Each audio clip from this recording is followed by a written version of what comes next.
Hi, I'm Dr. Jason J. Campbell, and I want to thank you for taking the time to watch my videos.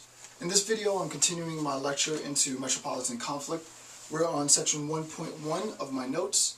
In order to access the notes, just click the link in the description field. It'll take you to the notes. Download the notes and use it to supplement your reading. And let's continue with section 1.1. So this is metropolitan conflict. This is section 1.1.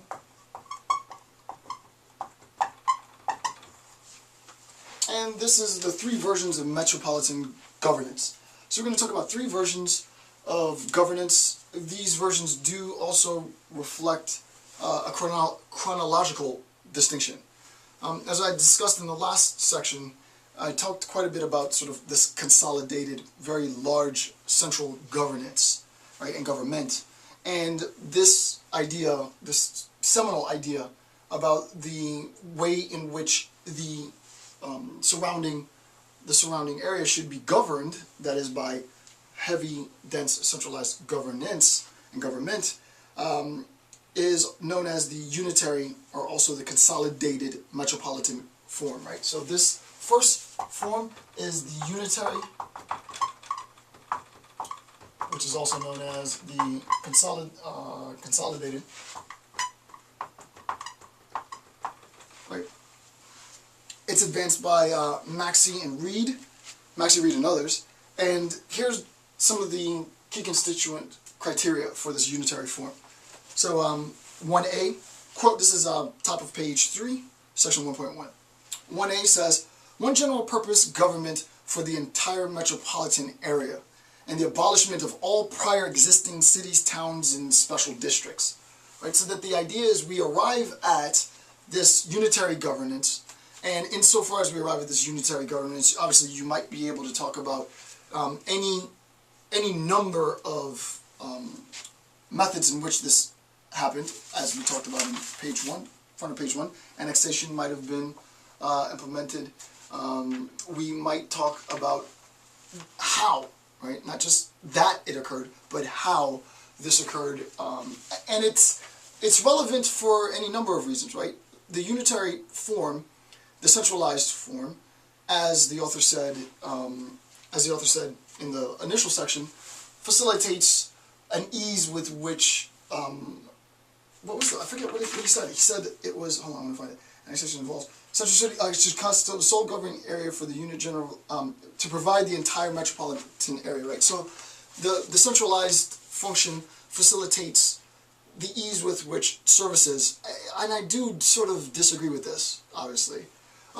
But at least conceptually, at the onset, at this initial stage, the centralized government facilitates the service needs of the surrounding community. And it's the best way, the argument is, those who defend this position argue, I don't quite agree with this, but argue that it's the best way to facilitate the service needs of the surrounding constituency, right? So one general purpose government for the entire metropolitan area and the abolishment of all prior existing cities, towns, and special districts. Okay? No need to belabor that. 1B, defends the claim that the metropolitan area is a single economic and social community.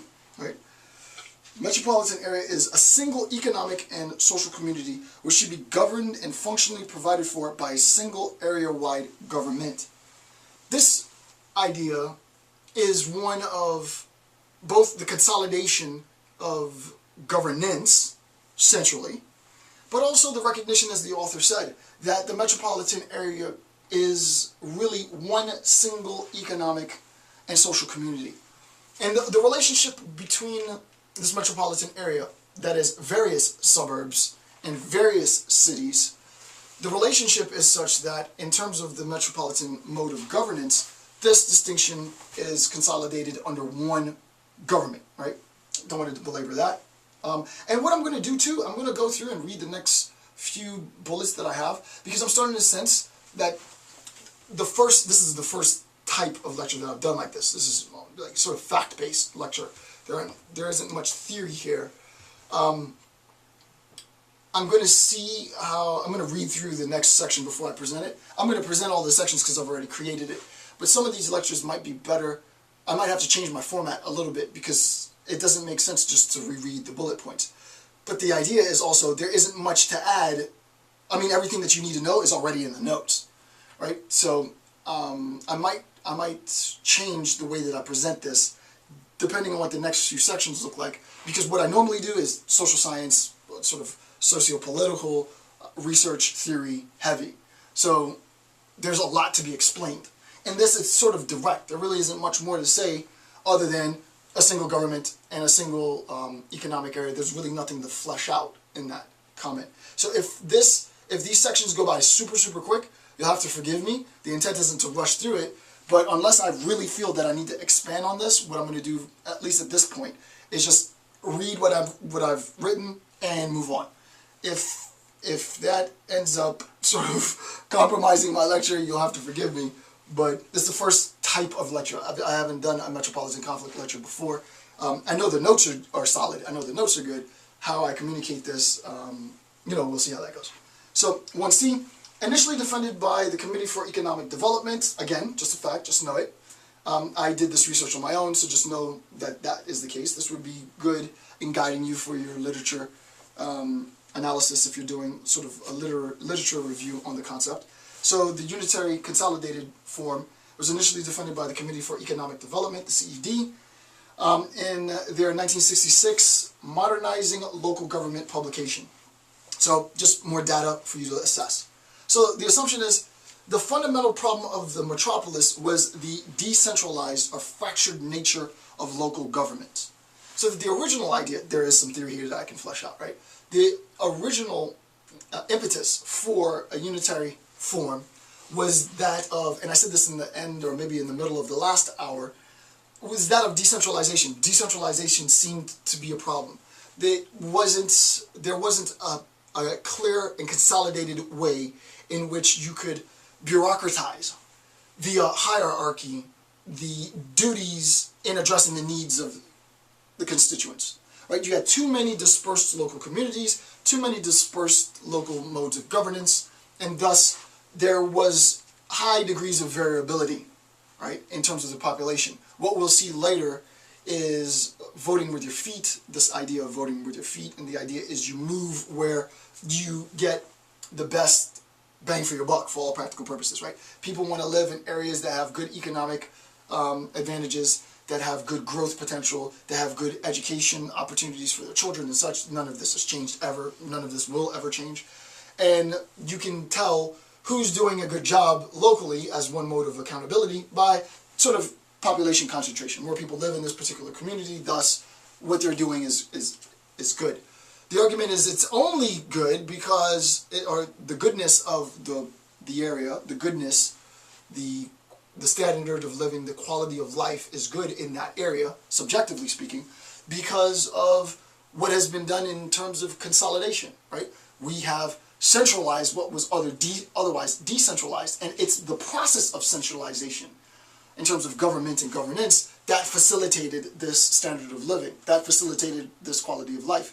Were we to, quote-unquote, regress from a centralized mode, the argument is, you would rapidly see a decrease in the standard and the quality of life.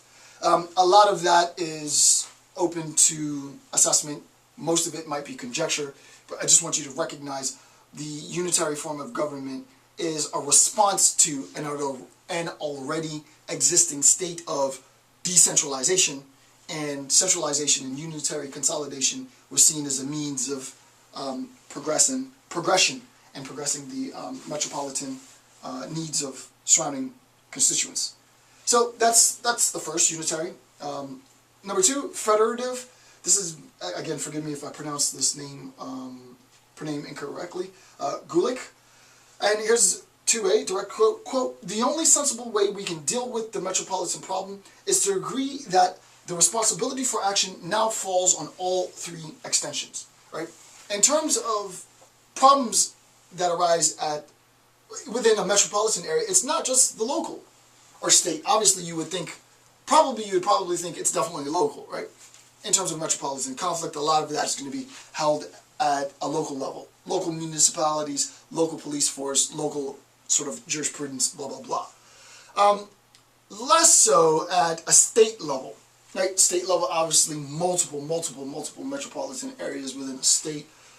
But the idea is, and this is more of a legal question, and the author says this, the author assumes and argues for it being held at all three levels, right? There should be federal involvement in terms of metropolitan, dealing with the, what does it say, the only sensible way we deal with metropolitan problems, so metropolitan conflict should be addressed at both the federal, state, and local level.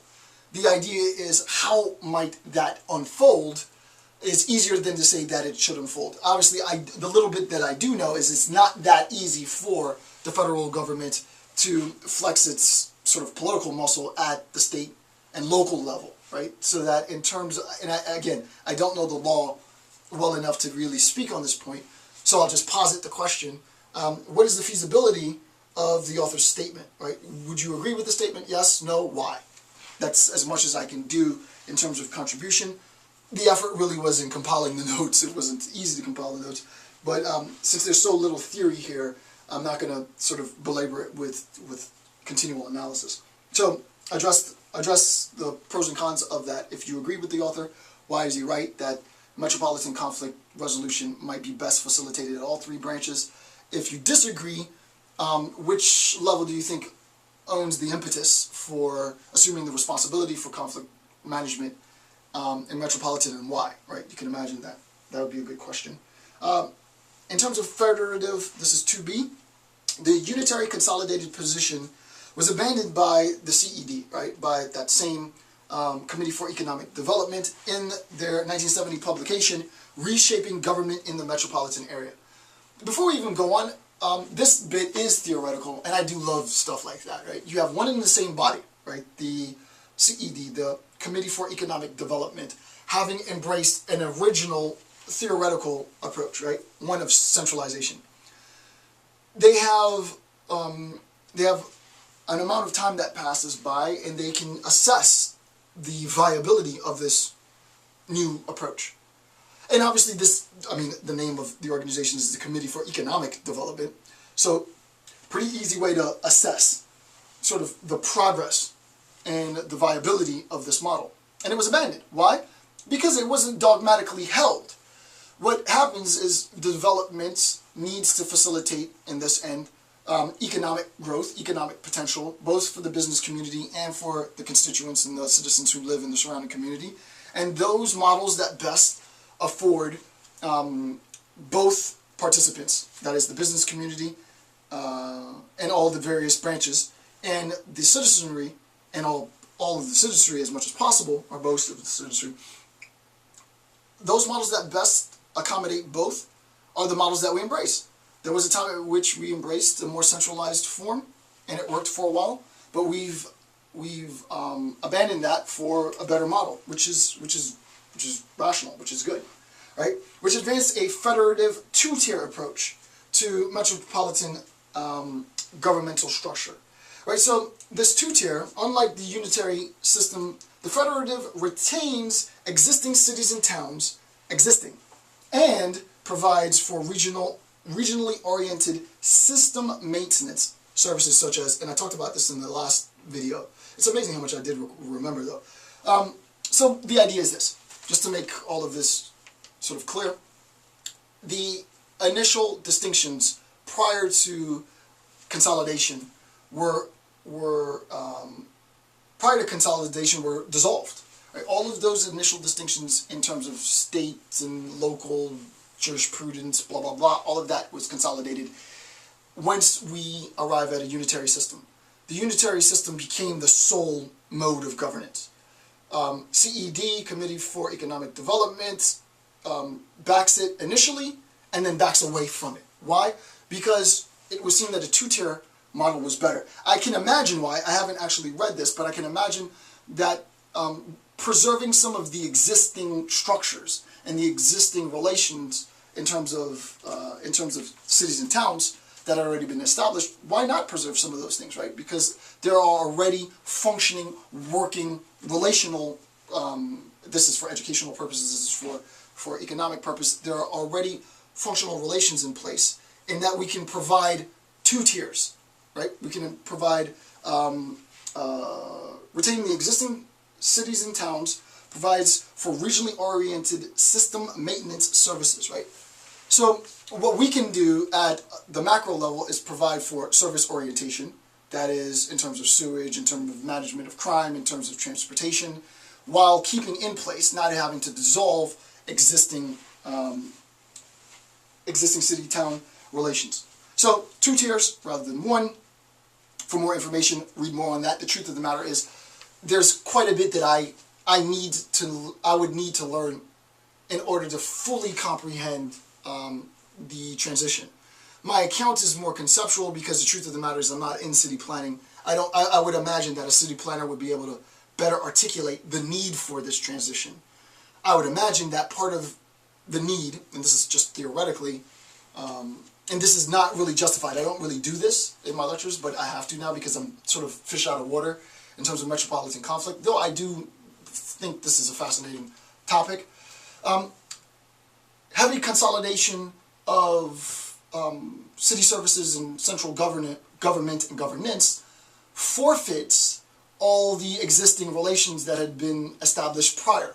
And insofar as those existing economic relationships, insofar as those existing service orientation relationships have been forfeited under a unitary system, it behooves those who seek to gain economic advantage to preserve any existing, the idea is there's already relations, economic relations facilitated by existing city-town relationships. Why not preserve those and at a more macro level worry about service orientation, right, and the functioning of services? You see that it's system maintenance, regionally oriented system maintenance services such as water, sewer, and mass transportation, so that a lot of the administrative might is used, and I don't know that that is specifically what's being said here, but this is what it sounds like it's being said here to me.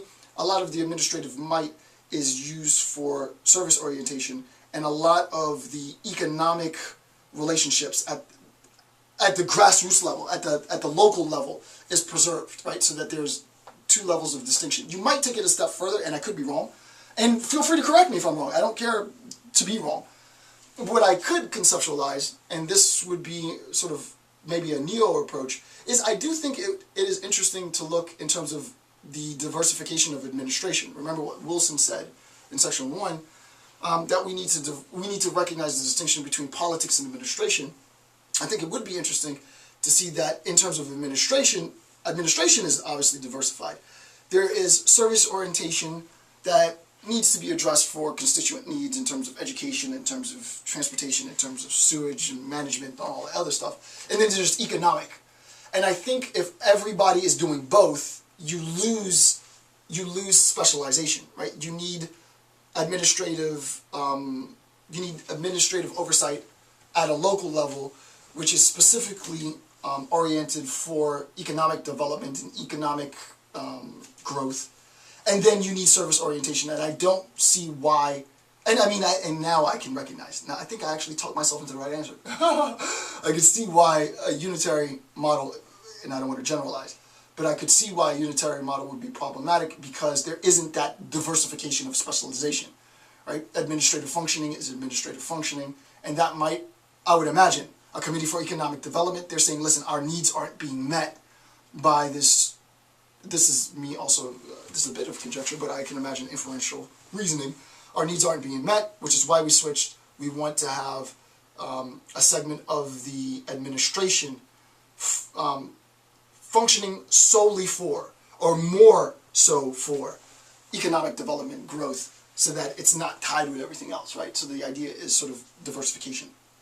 Initial moves towards diversification. I know what comes next, which is polycentric, and that's what it is, right? So this is a go-between a unitary form, a more 2-tiered attempt at diversification, and then once we get to polycentric, true bona fide specialization, diversification in administration, right?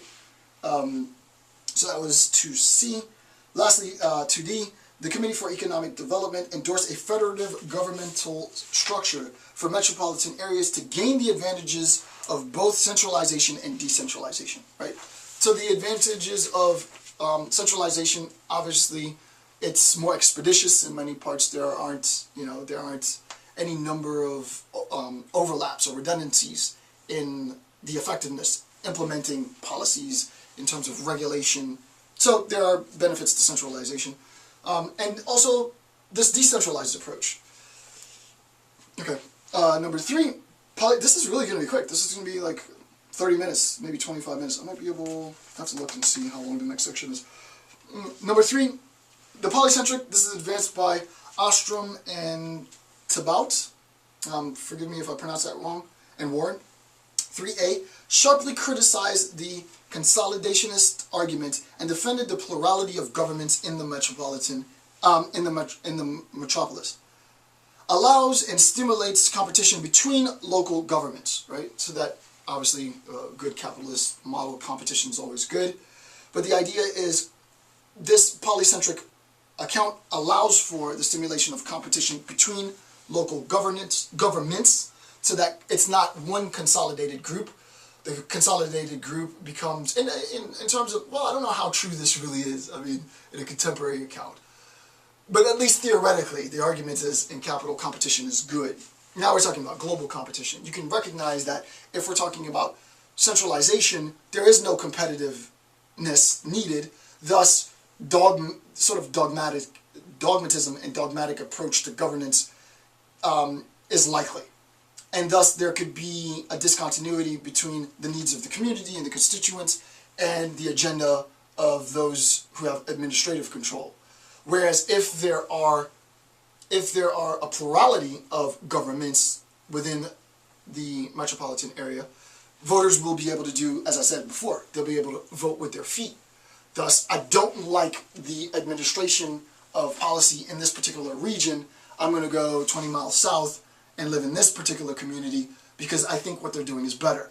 Thus, we're able to hold local representatives accountable based on one quantifiable fact, sort of migration of population within the metropolitan, right? So that this polycentric approach capitalizes on that one aspect of capital, that is competition is good, and the idea is if you're losing constituents, you're losing tax revenue. If you're losing tax revenue, you're not doing your job well.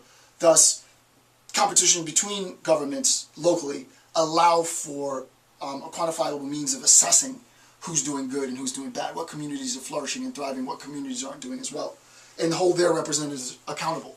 And there's some empirical basis of doing that. I recognize you can have a very low population with very high property tax, so it's not quite the same, but you get the general idea.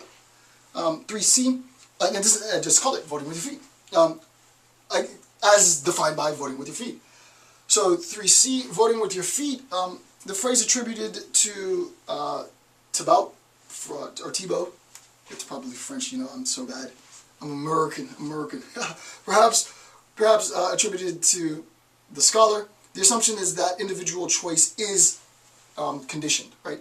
The assumption is that the individual voter has the ability to choose to move freely of his or her own volition to move to those communities that will benefit him or her, right? And this happens all the time. I lived in Tampa, got my graduate education in Tampa because it was the best place for me to go, so I went.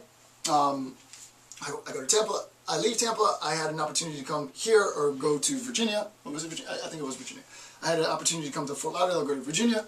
Went to Virginia, saw what the job market was like, saw how expensive it was. Came down here, saw the job market, saw how comparatively less expensive, it's still very expensive, but comparatively less expensive it was. Did quick math, decided to come down here. It wasn't just for the money. It was more for, you know, academic freedom and the ability to do stuff like this. But you get the idea. The constituents vote, right? Based on the economic climate, the constituents vote. There's a possibility for me to grow here. There's a possibility for me to build a home here. The housing rate is good. The gas is good. The land is good. The church community is good. The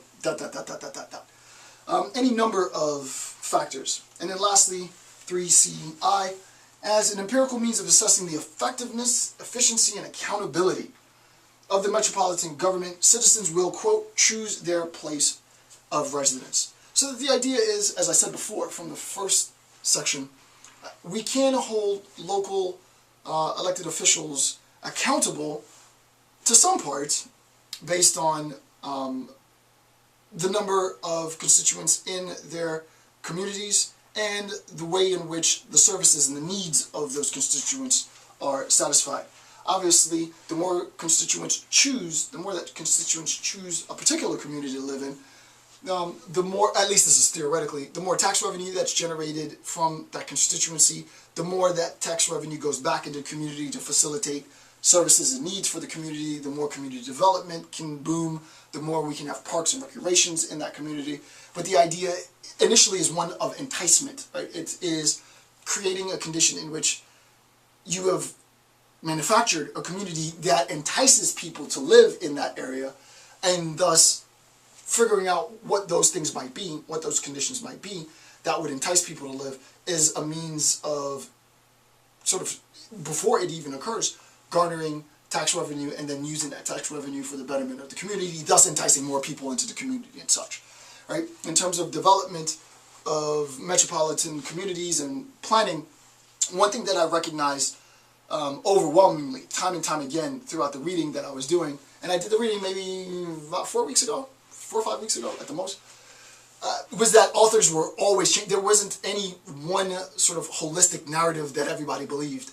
There's lots and lots of disagreement on what the best approach is. There are lots and lots of disagreements in terms of how do we talk about accountability, how do we talk about diversification and the redistribution of funds without it being sort of to the disadvantage of one community and such. Growth and economic development in metropolitan communities is absolutely essential, because we don't have without economic, sort of the economics, the engine, which facilitate and bolster our suburban lifestyles that we're so accustomed to in the United States, without a recognition of how this engine of capital is changing and shifting. What we're going to end up doing is, I don't think we would, but what we could end up doing is holding fast to a defunct sort of archaic model. That is the model of the traditional city center as the hub, as the economic hub, and the large infrastructure needed to support the transportation of individuals from the burbs to the hub.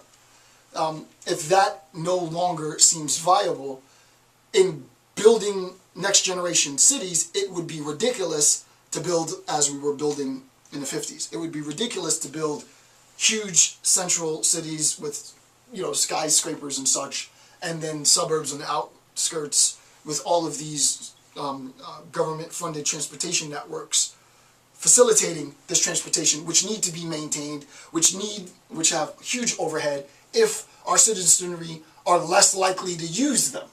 So the question is, how might we develop the next generation city? And as I said in the first section, we have to start thinking about correlations between things that we would never otherwise think of. One main thing, as old school as it is, it's still relevant new school. People count. The more people you got, the more, and we know this in terms of our electorate, and we know this in terms of our representational democracy, the more people you have, the more weighted your vote, the more emphasis that's placed, because the more individuals you have, the more services you have to provide, the more responsible you have to be for those people.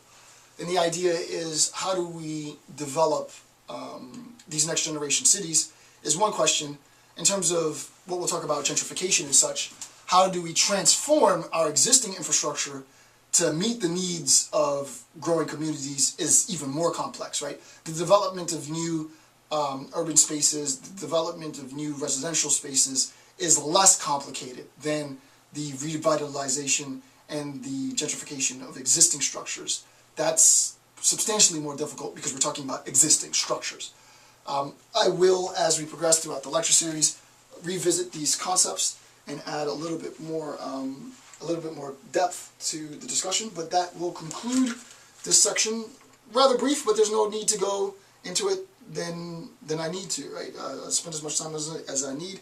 You have to forgive me if you're accustomed to me really sort of going theoretically dense here. It's more about just accounting for, conceptually, the general transformations. You see that we go from a unitary system, sort of very centralized, power consolidated at the core to a recognition, economic recognition, that that wasn't working. So there had to be diversification, services from economics to a state now where it's polycentric and everyone's competing, but everyone's thriving via that competition. And I talked about sort of the role of voting with your feet and such. So that concludes section 1.1 of my lecture.